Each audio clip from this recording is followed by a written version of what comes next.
এবার আমরা কিছু এক্সাম্পল দেখব। ম্যাথল্যাবের ম্যাথমেটিক্যাল কিছু এক্সপ্রেশন রয়েছে, সেগুলোর এক্সাম্পল দেখব। সেই এক্সাম্পলের জন্য আমরা দেখি কি কি এক্সাম্পল দেখব। আমাদের শুরুতে একটি এক্সাম্পল রয়েছে, আমাদের y equal to e to the power minus a sine x plus ten root over y, যেখানে এর ভ্যালু 5, এক্স এর ভ্যালু 2 এবং y এর ভ্যালু 8 দেওয়া আছে। যে y এর ভ্যালু যেটা 8 দেওয়া আছে সেটা আমাদের অলরেডি রিপ্লেস হয়ে নতুন y জেনারেট করবে। প্রথমে y ইনপুট নিয়ে আমরা দেখি আমাদের ম্যাটল্যাবে চলে আসি। প্রথমে আমাদের ভেরিয়েবল গুলো ইনপুট দিয়ে দেই। a ইকুয়াল টু 5, আমাদের x এর মান দেওয়া আছে, x ভেরিয়েবলের মান অ্যাসাইন করতেছি আমরা 2। এরপরে আমাদের y যে ভেরিয়েবল, y ভেরিয়েবলের মান 8 অ্যাসাইন করে আমরা ইন্টারপ্রেস করছি। আমরা আমাদের ওয়ার্ক স্পেসে যদি দেখি, আমাদের এর ভ্যালু দেওয়া আছে, বি এর ভ্যালু এবং ওয়াই এর ভ্যালু সবগুলো ভ্যালু অ্যাসাইন হয়ে গিয়েছে। এবার আমাদের এক্সপ্রেশন নতুন যে ওয়াই, যেটাকে আমরা ভ্যালু চেঞ্জ করব, ওয়াই এর মানটা চেঞ্জ হয়ে যাবে। আমাদের একটা এক্সপ্রেশন ই টু দি পাওয়ার ছিল, অথবা আমাদের এক্সপোনেনশিয়াল ফাংশন নিলাম, এক্সপোনেনশিয়াল ফাংশন নিয়ে নিলাম ই টু দি পাওয়ার। এর মধ্যে রয়েছে মাইনাস এ, আমরা মাইনাস এ দিয়ে দিলাম এক্সপোনেনশিয়াল।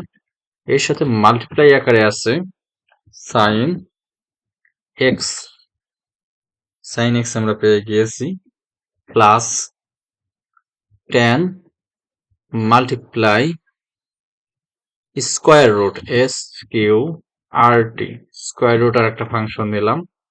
স্কোয়ার রুটের মধ্যে আমাদের থাকবে ওয়াই। আমাদের সবগুলো ইনপুট নেওয়া হয়ে গিয়েছে। সো ওয়াই এর ভ্যালু ইন্টারপ্রেস করার সঙ্গে সঙ্গে আমরা পেয়ে গেছি, এবং ওয়ার্ক স্পেসে ওয়াই এর ভ্যালু চেঞ্জ হয়ে গিয়েছে 28.2904। এরপর আমরা আরেকটি যদি এক্সপ্রেশন দেখি, আমাদের এখানে সাইন পাই বাই 4 এবং ই টু দি পাওয়ার 10 এর মান আমরা দেখতে চাই। সো আমরা সাইন পাই বাই 4 যদি দেখতে চাই, সাইন পাই এর মান এর জন্য শুধু পাই লিখলেই আমাদের চলে আসবে, পাই বাই 4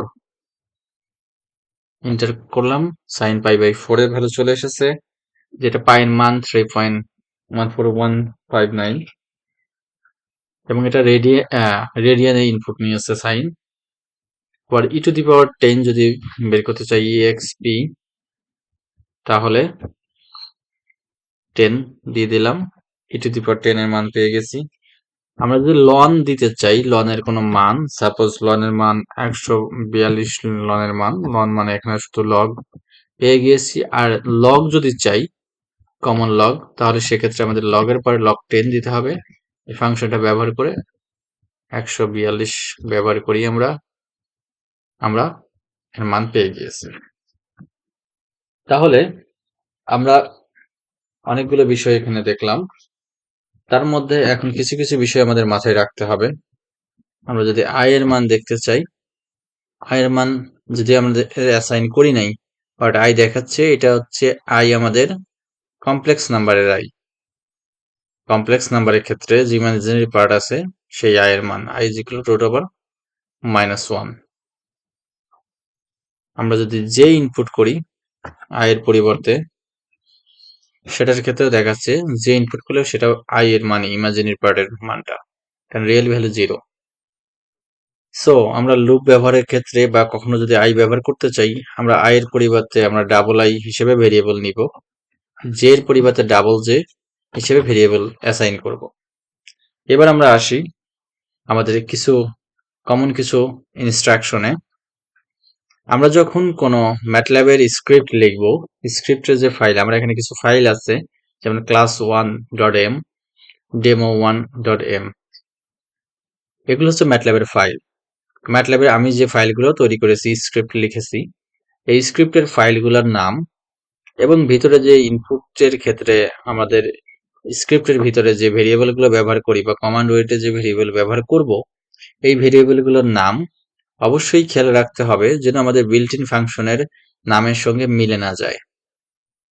আমাদের সবসময় অ্যাভয়েড করতে হবে যেন বিল্ট ইন ফাংশনের সঙ্গে আমাদের ভেরিয়েবলের নাম বা আমাদের ফাইলের নাম মেনে না যায়। এক্ষেত্রে আমরা যে কোনো ফাইলের ক্ষেত্রে আমরা পরে 1 2 3 এগুলো দিতে পারি বা আনকমন কিছু দিতে পারি বা ভেরিয়েবল নামগুলো এমনভাবে দিতে পারি যেন সেম না হয়ে যায়।